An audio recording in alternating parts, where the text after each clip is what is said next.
হঠাৎ শুনে বাড়ির দরজার মধ্যে আওয়াজ, আল্লাহ করিম, আমারে কিছু ভিক্ষা দেও, আমি 3 দিনের না খাওয়া ক্ষুধার্ত। স্ত্রী ডাক দিয়া কয়, স্বামী আমার একটু রেস্টে পড়ে যাও, ভিক্ষুকের বিদায় দাও, লোকটা অসহায়।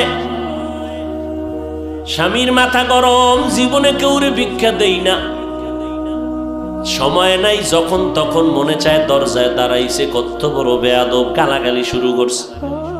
স্ত্রী কয়, স্বামী তুমি যে বাড়ি লেখা দিবা তা না, হালকা পাতলা কিছু দিয়ে দিলেই তো হয়ে যায়, গালি দাও কেন?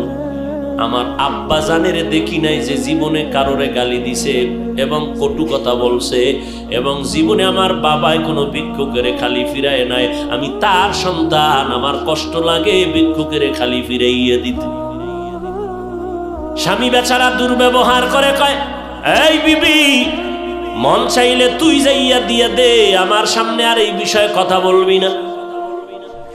স্ত্রী বলে, আমি তো পর্দাওয়ালা ঘরের নারী, আমি তো বেগানার সামনে যেতে পারি না, জাহান্নামের ভয়। ও স্বামী তুমি যাও।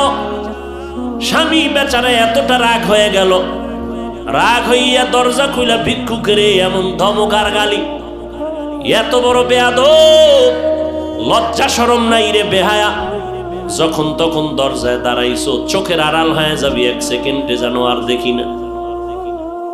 মাওলার বড় মুসিবত চাপায় দিলে আমার আল্লাহ, কারণ অন্যায় করতে করতে সীমা লঙ্ঘন যখন করবে, গজব আসমান থেকে জমিনে নেমে আসবে মরার আগেই। আল্লাহর বান্দা যখন বকা দিয়া ভিক্ষুকের তাড়ায় দিল, তারাইয়া দরজাটারে জোরে বাড়ি মেরে আটকায় দিছে। ভিক্ষুকটা রাস্তা দিয়া যায় আর চোখের পানি ছেড়ে কান্না করে, আর আসমানের দিকে তাকায়, কয়, আসমানের মালিক, তুমি আমার এমন গরিব বানাইছো যে মানুষের দ্বারে না গেলে আমার বাচ্চাদের মুখে খানা যায় না। সারাদিন ভিক্ষা করে ঘরের মধ্যে কিছু খানার আয়োজন করি, কিন্তু আল্লাহ, এই দুনিয়া মগো গরিবের কেউ নাই, তুমি এমন গরিব বানাইছো, তবে তোমার কাছে আজকে একটা কলিজায় মানাইতে পারি না, বিচার দিয়ে গেলাম। ওই লোকটা টাকাওয়ালা আমারে ভিক্ষা দিবে না বললেই তো হইতো, আমারে এতগুলো গালি কেন দিল আমি সহ্য করতে পারি না, মইরে যাইতে মনে চায়। আর দুনিয়ায় কেউ আমগো জুলুমের বিচারও করবে না, মালিক তোমার হাতের দ্বারা বিচারটা চাই। গরিবের কান্না কবুল হয়ে গেছে, জাগাত কবুল। চোখের পানির বর্দ আমার মারাত্মক, চোখের পানির বর্দ বড় মারাত্মক। বড় বড় বড় বড়রা কেন এত বিপদে পড়ে, কোন গরিবের জানি কান্দাইছে। চোখের পানির বর্দ আর জাগায় কবুল হয়ে যায়, আর সে আজিমে মাঝখানে পর্দা থাকে না, এবং কবুল হওয়া মাত্র গজব শুরু হয়ে যায়। আল্লাহর বান্দা কান্না করেছে, ঘরের মধ্যে তুমুল ঝগড়া শুরু হয়েছে। এবার স্ত্রীকে ডাক দিয়া তর্কে তর্কে তর্কে তর্কে, স্বামী বেচারা গরম, ব্যবহারের কোনো আদব নাই, ধমক দিয়া কয়, আমার ঘর থেকে বের হয়ে যাও, আর আমার ঘরে থাকবি না, আমার ভাত তোর জন্য হারাম করে দিলাম, তালাক দিয়ে দিলাম। নিয়ামত আল্লাহ দিছে, লাথি মেরে সেই নিয়ামতের তাড়ায় দিছে।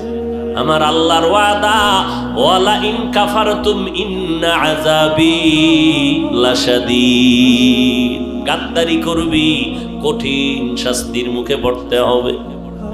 কপাল থেকে নেককারিনী মহিলা তালাক দিয়ে দিল, কপাল খারাপ। অনেক মানুষ গ্রামে কয় সুখে থাকতে, বড় কঠিন। আল্লাহ শান্তি দেয়, মানুষ লাথি মেরা তারায় দেয়, শান্তি লাগে না। আল্লাহর বান্দি চোখের পানি ছেড়ে কান্না শুরু করলেন, কারণ জাতের মাইয়া যারা, জাতের অজাতের না, জাতের যারা মাইয়া, এরা টাকার দিকে তাকায় না, সম্মান আর ইজ্জতের দিকে বড় নজর করে। আমি জাতের মেয়ে, জীবনে কলঙ্ক আসবে কেন? স্বামী খারাপ পাই ভালো পাই, জীবনে আমার স্বামী হবে একজন, আর কেউ না। কলঙ্কের বোঝা নিতে চাই না, কে তার কান্না থামাবে? বাধ্য হইয়া আল্লাহর বান্দি কান্না করে করে করে করে বাবার বাড়ি চলে গেল। ও বাবা, আমার কপাল খারাপ, আমার স্বামী আমারে বিদায় করে দিয়েছে। বিয়ার বর হতে আজ পর্যন্ত স্বামীর খেদমতে কোনো ত্রুটি করি নাই, কিন্তু এক গরিব ভিক্ষুকের সুপারিশ করতে গিয়ে আজ আমার তালাকের স্লোগান চলে আসে। বাবাও বড় ভালো সন্তান, কন্যাকে সান্ত্বনা দিয়া কয় ধৈর্য ধারণ কর, কোরআন তেলাওয়াত কর, মালিকের ফয়সালার অপেক্ষায় থাক। দীর্ঘ 1 বছর আল্লাহর বান্দি ঘরের মধ্যে পর্দা রক্ষা করে, কোরআন তেলাওয়াত করে, আর মাওলার দরবারে যায় নামাজে কান্দে। আল্লাহ, চাইছিলাম স্বামীটারে আমি হেদায়েতের পথে নিব, পারলাম না, কপালে নাই। আল্লাহ, তুমি এমন একজন স্বামী যদি আমারে কপালে রাখো, যেই স্বামী দিনদার হবে, একটা দিনদার স্বামী মিলায় দাও। দীর্ঘ 1 বছর পরে বিয়া হয়ে গেল, একজন দিনদার স্বামী পাইল। যদিও টাকা নাই, বাড়ি নাই, গরিব, কিন্তু আমার মাওলার বড় আশে। স্ত্রীর ওযুর পানিটা আগাইয়া দেয় আল্লাহ,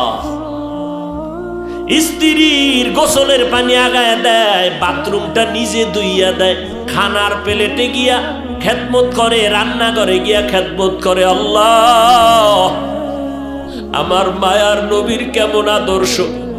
আম্মা জান আয়েশা বলে,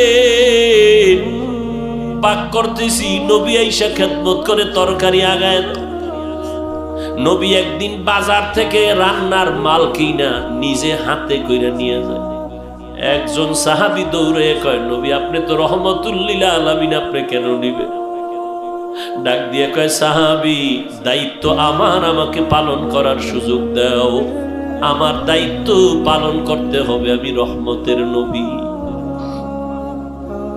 এরে নবীর উম্মত, স্বামী এখন নামাজের আগে স্ত্রী কয় নামাজ পড়বা, রান্না বাড়ি বন্ধ।